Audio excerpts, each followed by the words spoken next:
Hey there, lovely people. Welcome to another Story Study Saturday. I'm Sammi, and this week I want to talk to you about The Song of Achilles by Madeline Miller. I honestly didn't expect to like this book for several reasons. For one, I read Circe by Madeline Miller first because it was recommended to me by my boyfriend, as was this one. Big Greek mythology guy. And I gave Circe 2 stars. I didn't really enjoy it, and I think it's because I'm not a very big Greek mythology person, and I didn't know the story behind it. I didn't know what she was retelling to, enjoy the differences of the story. And I didn't expect the story to be told any specific way, so it wasn't, rewarding to read it retold. And I also am a woman in a straight relationship, and I usually find it really difficult to relate to stories that follow male gay couples. I just can't put myself into those positions. I know it's been a situation where women have been making actual real life gay men uncomfortable by overfixating and hypersexualizing and really going too far with male gay love stories that I just feel really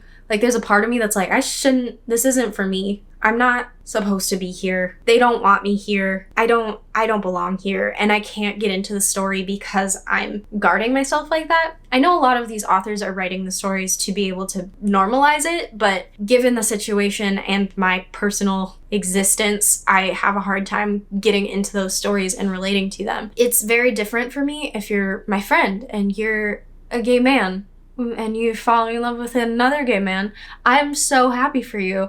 Or if it's a story that follows several characters, like The Immortalists, where one of the characters is gay and it follows their love story, it doesn't feel like I'm encroaching on a community that I don't belong in. But I usually avoid stories that follow directly between those male gay couples just because I feel like I'm going into something that is not meant for me. I don't want to feel like I'm not supposed to be reading a story, even though I know it's my own fault. So I usually just avoid them unless they're really well recommended. I didn't expect to like this book because of that reason, as well as the fact that I didn't enjoy Circe and the fact that I don't really know any Greek mythology. But this book surprised me. I gave it 4 stars. I'm not entirely sure why I gave it 4 stars. It just sort of felt like a 4-star book when I finished it, and that's usually how I rate, is right when I finish it. So The Song of Achilles is about Achilles and mostly the Trojan War and his relationship with Patroclus during the Trojan War and the time before. I think even coming into this book without having very much knowledge aside from the basics,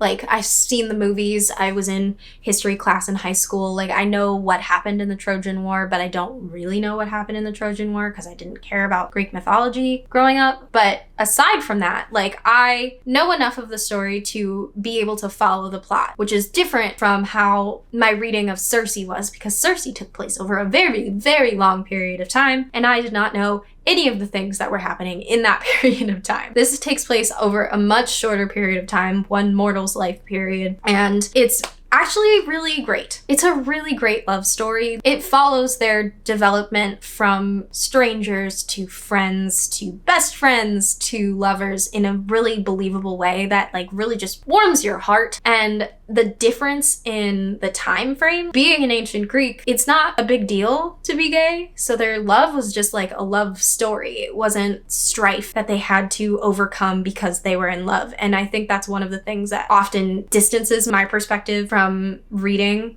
modern day gay love stories, male gay love stories, because I don't have the ability to put myself into the same position as them. But because of ancient Greece's lack of caring about heterosexuality versus homosexuality and any of those relationships, it's just a lot easier to just follow the love story without having any drama around the love story and having the drama come from the outside sources like the war and Achilles' mother and all of those kinds of political things, and seeing the characters respond to that while being in love with each other. It's just really sweet to have a happy couple in this story while there's so much going wrong. I thought that this book was really good in giving that love story and not really putting any emphasis on the fact that they're gay. Like, it's just normal. It's just like so subtle, and it's like, this is how we should just exist and how we should approach other types of people. And like, it's just so beautifully subtle. And it doesn't gloss over it the way that a lot of heteronormative retellings of this do, where they're like, they're best buddies. Like, this is blatant. They are in love, and they are happily in love, and you are happy for them in love. And I was like, yes, Madeline Miller, I am happy for them being in love. It's so cute. Aside from like all of the strife that they had to go through, it's the kind of love story that you just believe. Like, I'm jealous of how in love they are. It's so perfect. Something else that I think, aside from the love story, that Madeline Miller does really well in this is giving us the narration from Patroclus. Getting that story told from a character that, spoiler, just in case, you know from basic history, dies before the other. And we get to follow his perspective. He's not the main character of the story. He's not the title character of the story. He's the love interest. He's the side character. And following his perspective as if he's the main character in the story that's been told multiple times from him being a side character is a really interesting take on the story and a different way of perceiving it. It's a great way to think about doing a retelling by changing your perspective rather than changing too many details of the story. Change the perspective. Who's your main character? It's really interesting the way that she does that, and the way that it's done with a character who does die first. And when it was coming up, when I knew it was on the verge of showing up, I got kind of worried. I was so anticipating some kind of jarring perspective change where we switched from Patroclus to Achilles, and we lost all of this sort of buildup that we've had from this narrator and like the voice that we've been given and really gotten acquainted with. And I really enjoyed his narration style to the point that I was upset that he was gonna die and we were gonna lose that. And she actually does a really unique thing that follows Greek mythology. And it's so interesting that she's using Greek mythology to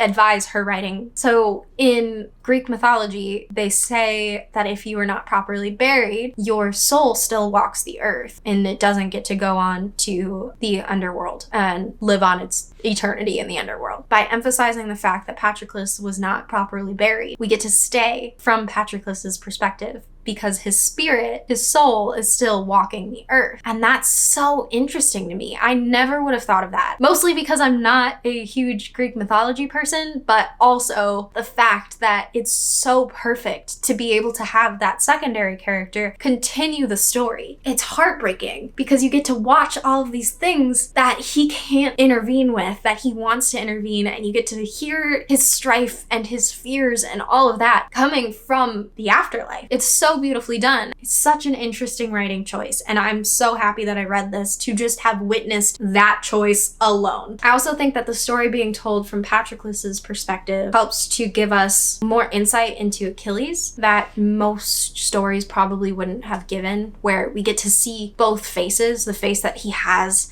in front of his warriors and like defending himself against the other kings and all of that kind of like macho man perspective hero guy. And then we also get to see his genuine little boy kind of energy, like this happy-go-lucky kid who's just got everything sort of going right for him. And we get to see the differences between who he is alone with Patroclus and who he is in front of his warriors, his army. And it's really quite an interesting juxtaposition, and it's within one single character. I think it really combats toxic masculinity and really draws attention to it. And I think that's really beautiful. It's done really, really well in terms of pointing out something without pointing at it, you know? In terms of things that I think could be improved, I don't really have very many. I feel like I should have more because I didn't rate it 5 stars when I first finished reading. But I do think there is one thing that could definitely be improved because it drove me insane while I was reading. There are a lot of I instantly understood moments that don't get explained, and it's so frustrating. I don't know what he understood. Like, I had to take the book, reread the whole section up to the point where it says I instantly understood, or I knew right then, I knew what it meant, I understood what that meant, whatever it was, reread the whole section. So it's taking extra time for me to get through the story, and it's stunting my story progression. And then I would take it, because I still wouldn't understand after rereading it, I would take it to my boyfriend and be like, hey, do you know what this means? What does this mean? And he's obviously not reading the book. He read the book like a year ago. I don't want to have to try and solve your puzzles. If I didn't sign up to solve your puzzles, don't make me solve your puzzles, please. Like, I want, if you're gonna say I instantly understood, give me a little bit more. Just a hint. Just a hint. Because I'm not in ancient Greece. I'm not Patroclus. I don't know these characters as well as he does. I don't know what he's understanding. And that's my main qualm with the story. I think the main reason why I didn't out of the gate give it 5 stars and think it was just this immaculate, perfect book is because of my initial apprehension to it and the fact that I knew it wasn't really gonna be for me. Like, it's not for me. It's perfect. I enjoyed it, but it's just not something that I would pick without a direct recommendation. And I think a lot of my fears about what the story would be when I was coming into it, like 2 chapters in, I was like, I don't know if I'm gonna like this one, because I don't know. I think that took away from it. And I think my lack of knowledge may have also caused some of that dislike, that 1 star to be taken away. I think she did a very good job of doing a retelling, again, of a Greek mythology story. I think that it's done really well. And it's a very good story for addressing heteronormativity and masculinity and really addressing those kinds of stereotypes that we see a lot now. And it's really just a refreshing love story, if I'm being totally honest. So I don't have much to say. I think we can learn a lot about retellings from it in terms of looking at it. If you pulled up like the Wikipedia page of the Trojan War or of the life of Achilles, something along those lines, and compared it and really looked at what kinds of things she's emphasizing and what she's downplaying and how she is manipulating the story through Patroclus, it would make a really good study for retelling. Madeline Miller is a really great author thus far for retellings and seeing how to successfully do something that should be marketed as a retelling. And I go into a little bit about Cersei in my retelling versus inspiration video, which I'll link above and in the description. I guess that's all I really have to say about the Song of Achilles. I wish I had more. I've thought about it for like significantly longer than I've thought about any other book, and I just can't really come up with anything else, but it is definitely a great case study if you're thinking about doing a retelling, as well as changing the perspective of a story from the person who may as well be the main character to somebody who is close by that main character type. But that's